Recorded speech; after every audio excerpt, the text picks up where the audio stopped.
Hello, I'm EnterElysium, and I just wanted to knock out a quick vlog to talk about the new YouTube changes that are coming in soon. They're coming in, I think January is what I've heard from people.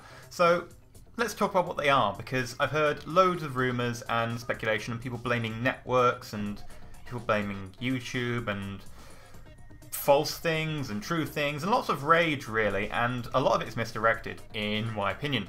So I just wanted to actually talk about what they were and actually give you some real information for those of you who don't know. YouTube are making some changes to the way that networks and network partners, channels like me, do business with the network and how the network does business with YouTube. Now the way it works at the moment is we partners, channels, get money from ads, which allows us to make more content, which allows us to, provide content for you. Networks take like a tiny bit of that money, or a slightly larger than a tiny bit of the money, depending on the network, and that money funds the network, and the network do stuff.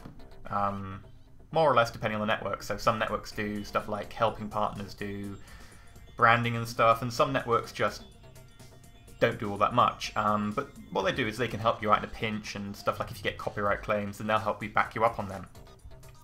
Now, the best thing about being with a network, and the reason I joined a network in the first place, is because you skip through the upload a video, check for content ID stuff, get a million flags for, oh, you've got a picture of this indie game, and well, yeah, it's a gaming video, I'm a gaming channel. Oh, you can't have that. Yes, I can. And then like a couple of days, maybe a little bit longer, which I have had before, they get back to you and say, yeah, okay, that's fine. Or no, with no explanation. Now, that's how it works for people who don't have a network. People who have a network skip that. They can get claims after upload, but that's kind of rare. What YouTube are doing is making it so that there are now two different brands of channel, or partners. You have managed and you have affiliate. Now, affiliate channels are basically, they're affiliated with your network, like your main network. So, for instance, I'm partnered with Curse. Curse is my network. And affiliate would mean that, I'm affiliated with them. They do the stuff they did before. Nothing changes for them. Okay? Nothing changes on their end, except I still go through the old content ID process on upload, which was the reason I joined a network in the first place, was to avoid that. Which, is completely bollocks and wrong, and it's a hassle because, well, I bought music. I physically, not physically, digitally, paid money to buy some music and bought a license to use it on YouTube. And recently I've had a load of flags come up on videos saying, oh, you can't use this. It's like, well, I paid the money, and every time I dispute it, they allow me to have it. Now, that would be really annoying if every time I did an upload that used that music, I had to spend hours or days debating it, fighting it. That would be annoying. I mean, people would get videos slower, and it would just proliferate the amount of people who do these silly claims, which isn't particularly helpful for us as creators, and it really harms us. Now, the other brand is a managed channel. Now, a managed channel means that the network manage your channel, which means the network can take responsibility for it. So the people who have managed channels will be people like Total Biscuit under Polaris. He is a managed channel. Although, it's quite surprising that people like NerdCubed under Machinima and Angry Joe, who I think is under Polaris, they both have affiliate channels, despite being pretty big. So it's a bit of a ups and downs either side. But managed channel basically means they take responsibility. Now you might go, well, why don't they make everyone managed? Because managed goes through the same process we currently do, which is skipping the content ID process. Now, that's because networks have been getting a lot of flack from YouTube. So Fullscreen, which is a network, had a load of problems recently in that they had a lawsuit because a couple of their partners were uploading stuff that people were debating about. I think it was like music covers or something.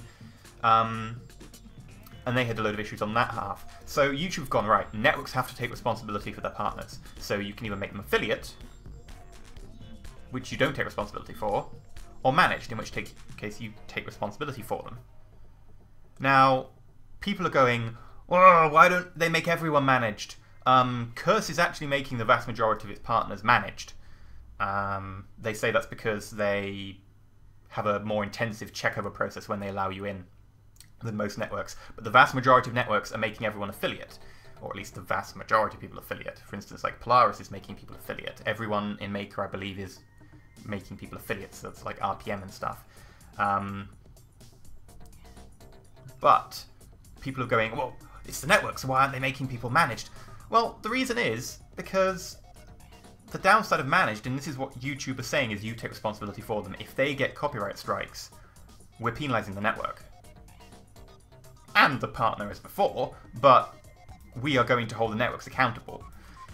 This is a problem for networks, because a network with, let's say, I don't know, 450 people like Polaris, if Polaris went managed on all of them, then it could really harm everyone.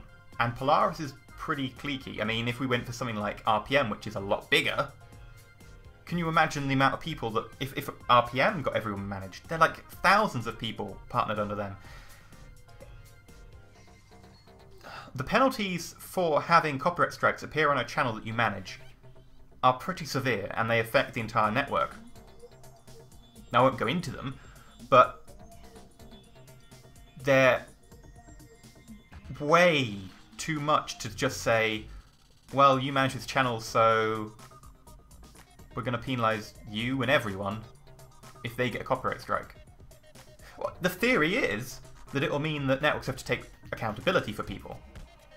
But to a certain extent, networks can't afford to be accountable for every single person's copyright strikes, because one person could bring down an entire network. Well, they'd probably get chucked out before that happened, but maybe half a dozen people could bring down an entire network and cause real issues.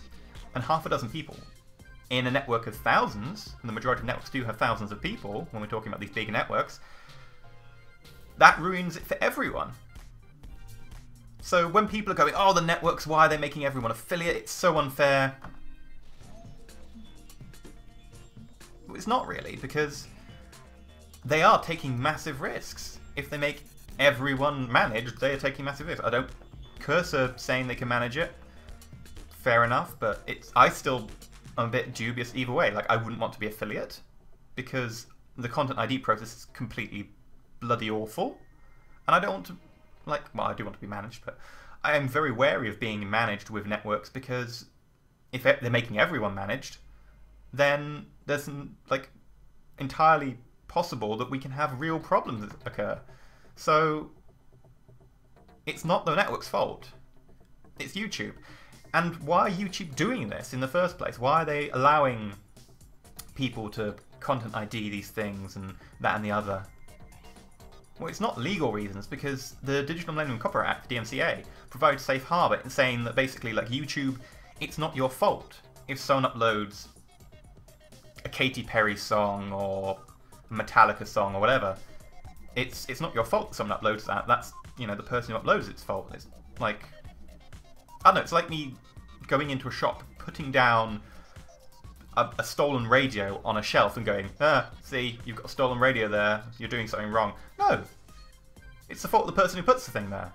So the Digital Millennium Copyright Act gives them legal protection. YouTube are not legally, like, accountable if someone uploads a copyrighted song. So the reason YouTube are doing this isn't for legal purposes, it's for the purposes of sucking up to old media. Because how can how can the publishers put pressure on YouTube to allow them to have more power over these copyright infringement things? By saying, we'll withhold stuff that you want if you don't give us stuff that we want. So what the publishers are doing, so music publishers, etc., mostly music really, considering YouTube, is they're saying, right, to have our stuff on YouTube and to get all these deals and so on that we've got going on, we will put them on YouTube if you expand the power of our content ID claims, if you allow the content ID system, if you do this, that and the other. And YouTube are going, yeah, sure, we want, you know, music on YouTube, we want TV shows on YouTube, we want you bringing your stuff to YouTube. YouTube are going about this entirely wrong, and this is why. They're sucking up to old media, so music and TV, okay? YouTube's joy and its power isn't about watching TV or watching music videos. There are plenty of places you can do that. YouTube's special new media is watching PewDiePie scream about whatever game it is, watching Total Biscuit rip the piss out of a game that's been made badly, watching Angry Joe play some biker game that just is awful, watching Nerdcubed find holes in maps in Battlefield 4, watching makeup videos, for God's sake, watching amusing comedy skits. It's about this new media stuff which is done by small people and gets a lot more innovation ideas because you've got just a lot of small people going for it. It's not about TV, music, films. It's not what YouTube is about. And it's not why YouTube has managed to make a special niche for itself. And it's not how YouTube has carved this niche out. YouTube has been adding this old media in the last few years. It's not what made YouTube big. And it's ultimately, it might be what kills YouTube. So at the end of the day, hopefully YouTube will see its wrongs. And I've talked to people at other networks. So I've talked to people at Maker and so on about this. And they're just shaking their heads and sort of agree that this is a bit ludicrous. It's a change that's forcing networks to either take a step back from their partners or take on insurmountable risk for thousands of people who you cannot all know 100% reliable. So at the end of the day, YouTube sucks. They need to get their act together. They probably won't, because they're still dominant in the area, and they won't realise that they're fucking things up until they've lost their dominance. And by that time, it'll be too late. So there we go. That's what the changes are. That's why they're bad. That's why networks aren't really to blame. They're caught in a bad place. It's not really their fault. It's YouTube being a bit of a git. I've been EnterElysium, and I hope you found this useful and, you know, enlightening. Despite the fact it's really depressing. So, you know, there's that. Stay shiny, everybody.